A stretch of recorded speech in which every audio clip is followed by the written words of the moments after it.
Europe 1 matin. Vous écoutez Europe 1, il est 7h12 et Dimitri Pavlenko, ce matin vous recevez la rédactrice en chef du magazine Elle. Bonjour Ava Jamshidi. Bonjour Dimitri. Bienvenue sur Europe 1 dans le Elle de cette semaine. Je le montre pour ceux qui nous regardent sur europe1.fr.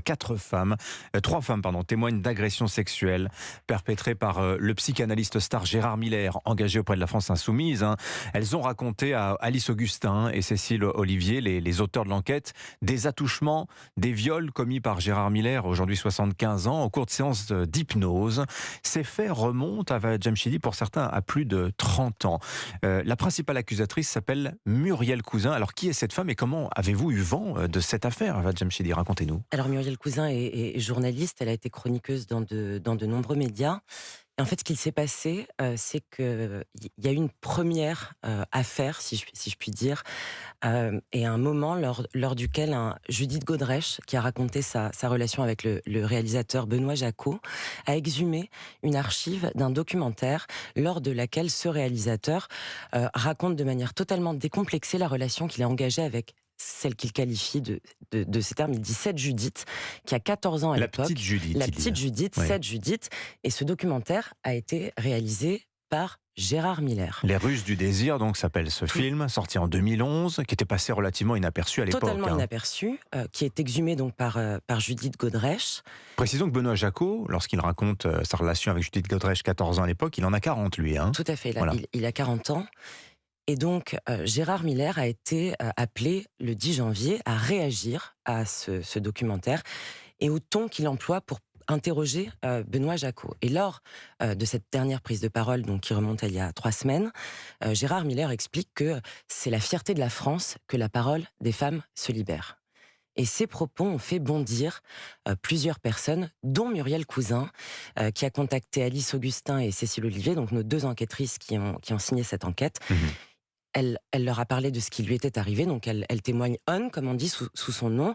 Elle nous a parlé d'autres cas, d'autres personnes nous ont également contactés, et de fil en aiguille, mes 2 consoeurs ont commencé à tirer les fils d'une pelote que l'on produit donc dans ce travail. Ça a pris du temps parce qu'il a fallu recouper tous ces faits. Certains sont très anciens, Oui. Et on a décidé de publier cette enquête compte tenu de la multiplicité des témoignages que nous avons pu recueillir et du mode opératoire un peu étonnant qui a été relevé lors de ce travail. Alors, notamment, on peut citer le nom de la comédienne Anna Mouglalis, qui elle, n'a pas subi mais des tentatives tout de même de Gérard Miller quand elle était très jeune, lors du tournage d'un film dont il était le co-réalisateur. Ce film s'appelait Terminal, sorti en 1998. Alors, vous parlez d'un mode opératoire de Gérard Miller. Est-ce qu'on peut le décrire, Ava Jamshidi? Oui, tout à fait. En fait, Gérard Miller, dans les témoignages qui nous sont rapportés, d'après les propos de ces femmes, propose des expériences de séances d'hypnose. Et dans cet état de semi-conscience, où elles ne sont ni tout à fait éveillées, ni tout à fait endormies, il se livre, d'après ces femmes, à ces agressions sexuelles et au cas d'un viol que l'on rapporte dans l'enquête. Quelle est la robustesse des témoignages que vous avez collectés, Ava Jamshidi? Ces femmes ont-elles échangé entre elles, ou est-ce qu'elles ont été recueillies de manière cloisonnée pour être certains finalement? Oui, bien sûr. Voilà.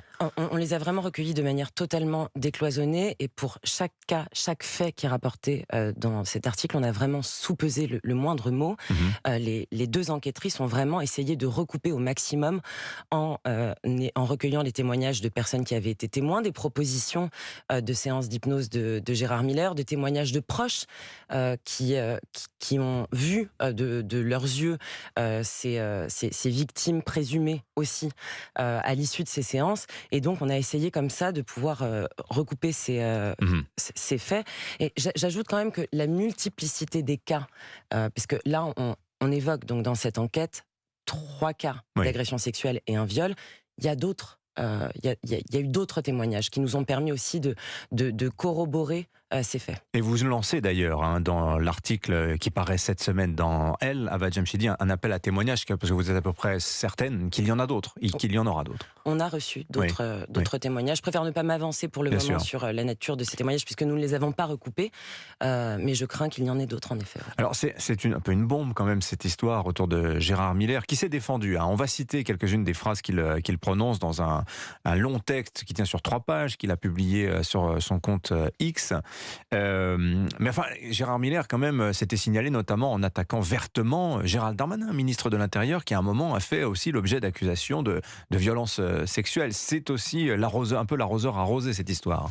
Alors, je préfère ne pas m'engager pour le coup sur le combat politique de Gérard Miller, mais ce qui est sûr, c'est que sa propension à s'émouvoir de ses faits dans les médias, le fait qu'il ait commenté, comme on l'a rappelé il y a quelques instants, la nécessité pour la parole des femmes de se libérer, c'est sûr que ça a contribué à créer un désir chez ces femmes de s'exprimer. Alors, je vais citer quelques phrases de défense de Gérard Miller, qui, dans ce fameux texte, prend acte de ce que ces femmes ont ressenti. Rien de ce que j'ai perçu, écrit-il, ne m'indiquait qu'elles voulaient mettre un terme à la situation. Il nie avoir pratiqué jamais l'hypnose. Il parle plutôt, lui, de tests élémentaires, au cours desquels celui ou celle qui acceptait de s'y livrer n'était pas hypnotisé. Et puis, il a cette phrase très subtile pour conclure son propos. Il dit... Je le cite texto, ouvrez les guillemets, psychanalyste, auteur, chroniqueur télé-radio, j'étais de fait un homme de pouvoir et il y avait dès lors dissymétrie objective dont on peut se dire aujourd'hui qu'elle était purement et simplement rédhibitoire. Que signifie cette phrase, Avad Jamshidi ? Ce qui est assez intéressant dans sa défense, c'est que s'il dément les qualifications juridiques donc d'agression sexuelle et de viol, il reconnaît le phénomène d'emprise. C'est écrit noir sur blanc, qu'il justifie en expliquant que voilà ces attitudes qu'on qualifie aujourd'hui de rédhibitoires, selon son expression, appartiennent à des usages liés au contexte 68 voilà, l'époque me condamne aujourd'hui. Que l'époque le permettait. Oui, mais que l'époque le condamne aujourd'hui. Que l'époque le condamne aujourd'hui, donc ce serait de la faute de l'époque en réalité si ces faits seraient aujourd'hui répréhensibles. Donc c'est pas du tout objectif, sous-entendu. Tout ça est très subjectif. Ça dépend de... c'est une réponse qui est assez filandreuse en réalité, puisqu'il a l'air de reconnaître tout de même qu'il y a eu des relations inégalitaires. Je me permets juste de préciser que les femmes dont on parle ont autour de 19 ans à l'époque des faits. Elles sont très très jeunes. Et lui est une personnalité avec l'aura qu'il concède lui-même, qui a une stature intellectuelle, une surface médiatique importante, qui est de nature à créer cette relation inégalitaire et rédhibitoire qu'il qualifie lui-même. Voilà, enquête à lire en intégralité, les témoignages, c'est dans le L de cette semaine. Elles accusent Gérard Miller en enquête exclusive. Merci d'être venu nous en parler. Avad Jamshidi, rédactrice en chef du magazine Elle. Bonne journée à vous.